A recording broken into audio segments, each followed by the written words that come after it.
Have you ever questioned why life sometimes takes unexpected turns, especially when you are trying to live righteously? It's a question that has echoed through the ages, one that has perplexed many a soul. Life, in all its unpredictability, often presents us with challenges that seem insurmountable, trials that test our faith to its very core. In this journey we call life, we all encounter struggles. They come in different forms and intensities. It could be a lost job, a failing relationship, a persistent health issue, or even a crisis of faith. These moments of hardship can leave us questioning the fairness of it all, especially when we are making every effort to live according to our faith. But what if I told you that these struggles are not necessarily indicative of punishment or divine disapproval? What if these trials are, in fact, opportunities for growth, for development, for becoming the best version of ourselves? Consider a piece of coal. It's under intense pressure and heat that it transforms into a diamond. Similarly, it's through the crucible of adversity that our character is refined and our faith fortified. The Bible, in the book of James chapter 1 verses 2-4, encourages us to consider it pure joy whenever we face trials of many kinds. Why? Because the testing of our faith produces perseverance. And if we let perseverance finish its work, we become mature and complete, not lacking anything. This is not to trivialize the pain and difficulty of our struggles. Rather, it's to offer a perspective that can help us navigate these challenging times. It's a reminder that our trials can serve a purpose beyond the immediate discomfort they bring. One biblical figure who exemplifies this concept is Joseph.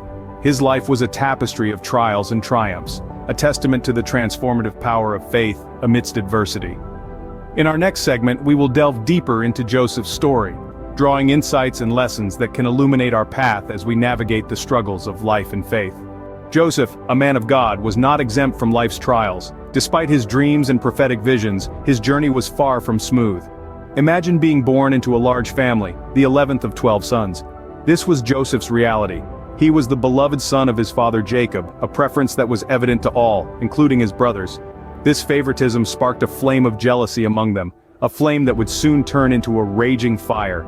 Joseph was also blessed with the gift of dreams that were more than mere nighttime musings. They were prophetic visions, glimpses into his future that he couldn't fully comprehend. He dreamt of sheaves of grain bowing down to his sheaf, of the sun, moon, and 11 stars bowing before him. These dreams, as told in Genesis 37:5-11, were not random or meaningless. They were divine revelations of Joseph's destiny, a destiny that would see him rise to a position of great authority.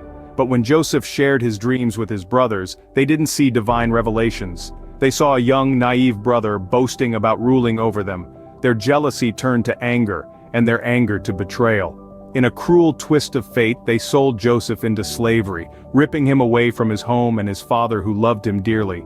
This was a trial like no other. Joseph was misunderstood by his own family, betrayed by those he loved. He was sold into a life of servitude, all because of dreams he didn't ask for. His dreams, which were meant to be a source of hope, became the very reason for his despair. But even in the pit of despair, Joseph held on to his faith. His faith in God's promise was unshakable. He knew that his dreams were not just dreams, they were a glimpse into his future, a future that God had promised him. And so, despite his circumstances, despite his trials, Joseph held on to his faith, a faith that would see him through the darkest days of his life. From his brother's betrayal to being sold as a slave, Joseph's trials didn't end there. As we delve more into Joseph's life, we find him in the house of Potiphar, an officer of Pharaoh. Despite his circumstances, Joseph didn't allow despair to cloud his vision. Instead, he served his master diligently and faithfully, earning Potiphar's favor. Yet, in the midst of prosperity, another trial arose. Potiphar's wife cast her eyes upon Joseph. Despite her constant advances, Joseph remained steadfast, rejecting her advances out of respect for his master and his God. This is beautifully illustrated in Genesis 39 verse 9, where Joseph says, "How could I violate his trust and sin against God?" However, his integrity was met with false accusations. Spurned and humiliated, Potiphar's wife accused Joseph of trying to violate her. Without giving Joseph a chance to defend himself, Potiphar, blinded by his wife's tears and his own rage, threw Joseph into prison. Once again, Joseph found himself in a pit, not because of a misdeed, but because he chose to do what was right. As Psalm 105 verse 18 describes, "They bruised his feet with fetters and placed his neck in an iron collar." Yet despite the injustice of his situation, Joseph did not let bitterness seep into his heart. He did not question God's goodness or faithfulness. Instead, he chose to continue serving with all his heart, even in prison. His resilience and integrity shone brightly, catching the attention of the prison keeper who put him in charge of all the prisoners. In the face of false accusations and blatant injustice, Joseph's story teaches us to maintain our integrity. It's a potent reminder that our character is tested not when things are going smoothly, but when we face trials and tribulations. Yet in the midst of all this, Joseph's faith remained unshaken. His unwavering faith in God's promises was a beacon of light in the darkest corners of his life, an enduring testament to his unyielding trust in God's plan for him. Despite the chains of slavery and prison, Joseph's story didn't end in despair. In the heart of Egypt, Pharaoh, the ruler of the land, was plagued by dreams no one could interpret. Then Joseph was summoned, the same Joseph who had been cast into the pit, sold into slavery, and wrongly imprisoned. But this time, he was standing before the most powerful man in the land, ready to interpret his troubling dreams. Joseph, with the wisdom imparted to him by God, interpreted Pharaoh's dreams. He revealed that 7 years of plenty would be followed by 7 years of severe famine. Joseph didn't just interpret the dreams but also proposed a solution, recommending the storage of surplus grain during the years of plenty to prepare for the approaching famine. Pharaoh was astounded by Joseph's discernment and wisdom. He recognized that Joseph was a man in whom the Spirit of God dwelt. So, in an incredible turn of events, Joseph, the Hebrew slave, became Joseph, the governor of Egypt, second only to Pharaoh himself. But this didn't happen overnight. There was a process.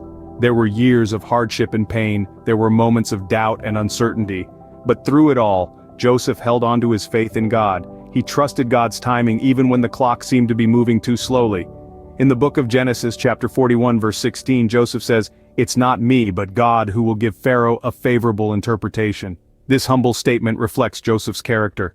Despite his elevation, he never forgot that it was God who was the source of his wisdom and success. Joseph's life is a testimony to the power of patience and trusting God's timing. It shows us that even when our dreams seem far off, even when our circumstances are less than ideal, we must not lose faith. We must remember that God is at work, even in the midst of our trials. Joseph's trials were not in vain, they were part of God's plan. It's a reminder to us that our trials, too, are not in vain. They're part of a greater plan, a plan that is often beyond our understanding, but one that always works out for our good in the end. Joseph's story is not just a tale of trials and triumphs. It's a story that teaches us invaluable lessons. We journeyed through his life, from a beloved son to a betrayed brother, a slave, a prisoner, and finally, a ruler. Each phase of his life teaches us something profound about faith, perseverance, and the divine plan.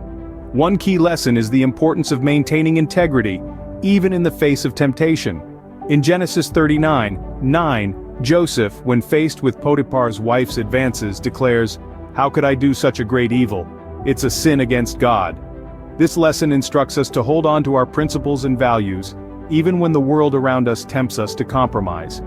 Another lesson is the power of forgiveness. In Genesis 50:20, Joseph tells his brothers who had betrayed him, "You intended to harm me, but God intended it all for good. He brought me to this position so I could save the lives of many people." This is a testament to the transformative power of forgiveness and the ability to see God's hand in every situation. The story of Joseph also teaches us about the significance of dreams and the power of hope.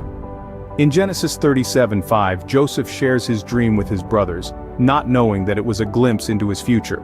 This teaches us that our dreams can be divine messages, and we should hold on to them, even when they seem impossible.